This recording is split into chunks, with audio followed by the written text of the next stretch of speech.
Welcome to Everyday Linux User. Which distribution does the Everyday Linux User use? And by the Everyday Linux User, I mean me. Well, for the past 15 or 16 months, I've been using a different distribution every month. So last month it was Pop! OS, but previously I've used OpenSUSE, Q4OS, Debian, Fedora, Ubuntu, Linux Mint, MX Linux, Kashii, and a host more. And you can check out the series on the YouTube channel. But now I've retired that series, so which distribution am I going to use full time? Well, at the moment I've set up Debian 13, and on top of that I've got Gnome. Now, anyone who's viewed my channel knows that recently I've said that I prefer KDE to Gnome, but I've actually changed my mind on that a little bit because I managed to create a version of Gnome that runs in 700 megabytes or less, which is ideal for someone like me. So on my machine, I've got a hardened version of the Firefox web browser called LibreWolf, and it's called Paranoid LibreWolf. And to see why it's paranoid, you'll need to check out this video here. Incognito mode is a lie. So what this actually does is it takes LibreWolf, which is already security strengthened version of Firefox, and the way it makes it paranoid is it deletes any trace of being on your system. Once it closes the web browser, any temporary files are automatically removed.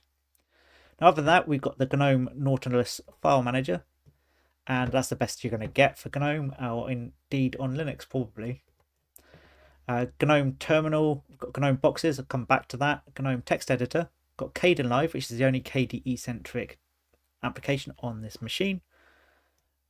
And then under the applications, we've got Audacity for recording audio, extensions. The only extension I've got on here really is this dock here. Normally with Gnome you have to press a button to bring up the dock, but I like it on top all the time, so I use the dash to dock, and extensions helps you manage those easily. Now, Handbrake is used for converting DVD to MP4, and the reason I do that is I've got a DVD player, but I've got no connection between that DVD player and the TV I've got because it doesn't have a SCART connection at the back of the TV. So what do? I convert the DVDs to MP4. I put it on my Raspberry Pi, which is running LibreElec, and I can run it straight from my TV. Now we've got HTOP, which is a process manager, so you can see which processes are running, and it shows you how much memory you're using. I've got Remote Viewer for logging on to other machines. Virtual Machine Manager, we'll come back to that. VLC Media Player enables me to play back any videos I record, and of course the DVDs I recorded via Handbrake. Gnome Tweaks for certain tweaks within Gnome itself. And then I've got Google Chrome as well. So why do I have Gnome boxes installed? When I was running the month on series, I installed every single distro straight to the hardware, but that was okay because I was using it for the entire month. But going forward, I might only use a distro just to run an example or just to do a quick review of a distribution.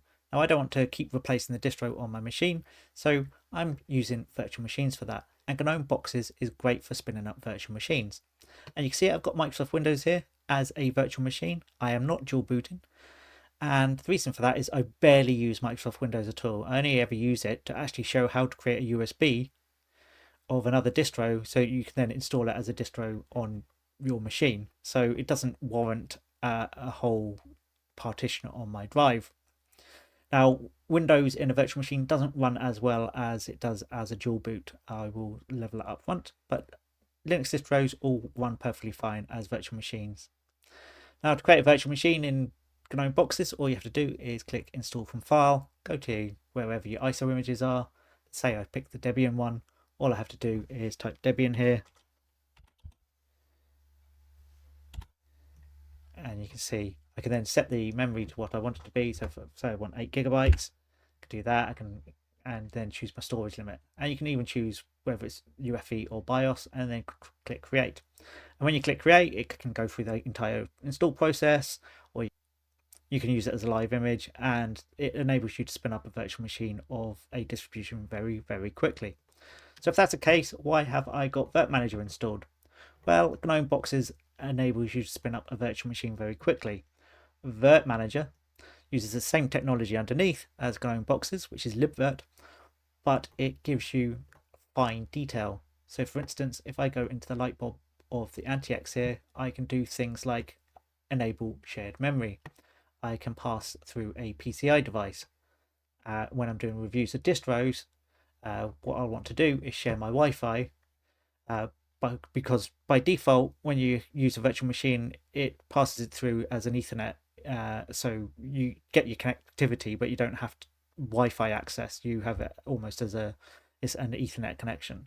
So if I want to show Wi-Fi working, I have to pass in a PCI device, and I do that by selecting my Realtek, clicking finish. Now there are a couple of permissions things you have to do as well, and you have to stop it running on the host machine. Now I'm not going to show you that here. That's something for another video, and not everyone's going to need to do that, because they, in a virtual machine, they can just use the internet that's passed through as from the host anyway. But that's why I use Virtual Machine Manager. You can do a whole load of things without actually editing config files. One thing you may have noticed is there is no software manager. So how do I install software? How do I keep the system up to date? Well, I've been using Linux for a long time now, and Debian for a very long time. I don't need a software manager. If you need one, you can install the Gnome software manager, but for me, I don't need it. And the way I like to keep my system up to date, sudo apt update. That updates my repositories.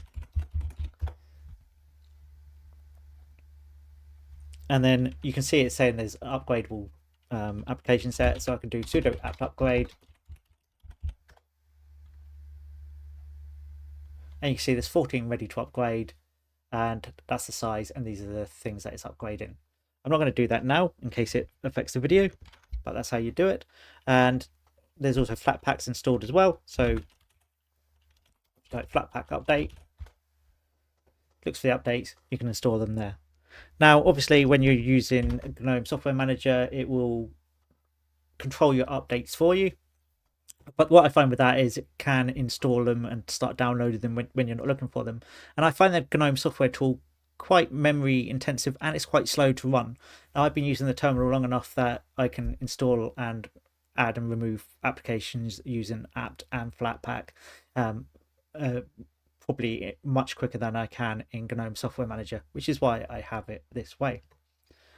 But for now, that really is the end of the video, except to say this: you might want to subscribe to the channel, because I've got a new series coming up, and I think it's going to be interesting, because here you'll see I'm using Debian, and I've been using Debian a long time, but going forward I've got a new thing coming. So hit the subscribe button and consider becoming a member, because the membership list is growing. It's only 99p, and you get these videos in advance of everyone else, and you get to have custom emojis as part of leaving comments. That's it. Thank you for watching. I will see you next time on Everyday Linux User.